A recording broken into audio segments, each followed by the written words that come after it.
var içemiyorum. Önümde bir yol var yürümüyorum. Sonunda yoksa bir önemi yok.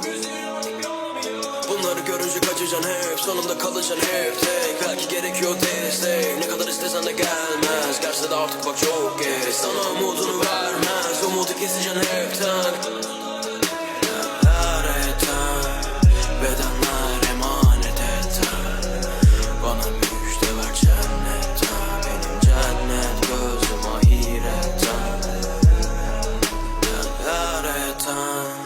Bedenler emanet et. Bana müjde ver cennetten. Benim cennet gözüm ahiretten.